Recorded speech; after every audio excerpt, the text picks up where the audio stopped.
దిల్సుఖ్నగర్ అనే ఏరియాలో లేబర్లు రోజు కూలి పనికెళ్ళి అట్లా గుడిసెలు వేసుకొని కొన్ని రోజులు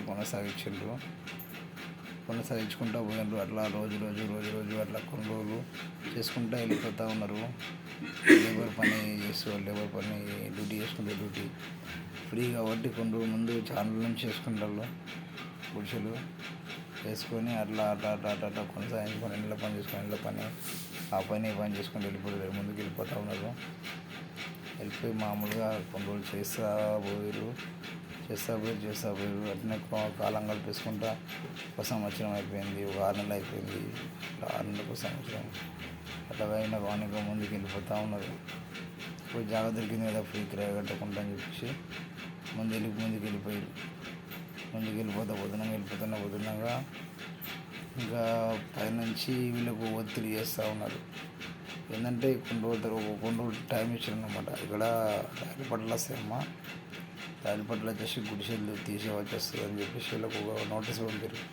గవర్నమెంట్కి నోటీస్ పంపగానే నోటీస్ పంపిన తర్వాత వీళ్ళు ఇటెట్ అయిపోతుంది, ఎక్కడ వెళ్దాం మరి మన పరిస్థితి ఏంది గవర్నమెంట్తో ఇట్లయితే మేము ఎక్కడ ఉండాలి, మామూలు నిరుపేదలు మేము మామూలుగా పుల్లాన చేసుకుంటాం మేము ఎక్కడ ఉండాలి మరి ఏందని వీళ్ళు అడిగారు. చూడగానే చూద్దాంలే అమ్మ ఎక్కడో ఒక జాగా చూద్దాంలే అని చెప్పేసి మామూలుగా అట్లా ముందుకెళ్ళేసరికి కొన్ని రోజులు ముందుకెళ్ళి కొన్ని రోజులు అయిపోయింది. అయిపోయిన తర్వాత ముందుకెళ్తా పోతున్నాం చేస్తూ పోతారు, పని చేసుకుంటారు, వస్తున్నారు మొగోళ్ళు గుడిసెలు కాబట్టి కిరాయిలు ముందుకెళ్తా పోతున్నారు, చేసుకుంటారు. తర్వాత అది అయిపోయినాక ఇంకా ఏం చేస్తారు, ఇంకో కొన్ని రోజులు బాకీ ఉంది, ఎక్కడ వెళ్దాం ఏం చేద్దాం మళ్ళీ గుడిసెలు ఖాళీ అయిపోయిన తర్వాత ఇబ్బంది, పిల్లలని తీసుకొని వెళ్ళాలంటే మన ఇబ్బంది అవుతుందేమో, వెళ్ళాలంటే ఎక్కడ వెళ్ళి బతుకుదాము ఏంది పిల్లలతోనే సంసారం అని తీసుకొని వెళ్ళాలని చాలా కష్టం అవుద్ది. వీళ్ళు గవర్నమెంట్ ఇచ్చిందని ఆయుధ ప్రకారంగా అది కరెక్ట్ పని కాకపోతే మనకు వికారం ఉంటుందేమో అని వాళ్ళు ఆలోచించి వాళ్ళేమో ఆందోళన పడుతున్నారు. వీళ్ళేమో గవర్నమెంట్ వీళ్ళు నిజాయితీగా ఉన్నారు.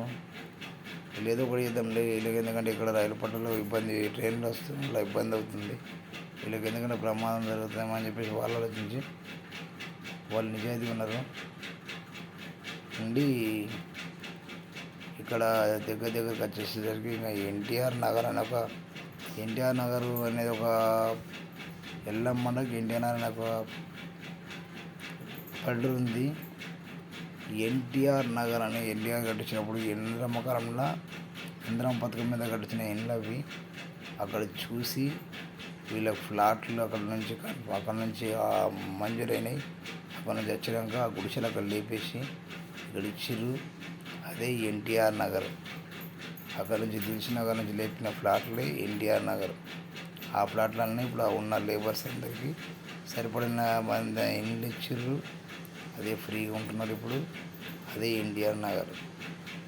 ఇదండి ఈ స్టోరీ, లేబర్ స్టోరీ. ఇది నచ్చితే లైక్ చేయండి, షేర్ చేయండి, కామెంట్ చేయండి, సబ్స్క్రైబ్ చేయండి. ఇంకోరైనా తప్పుడు ఉంటే కామెంట్ కూడా చేయవచ్చు.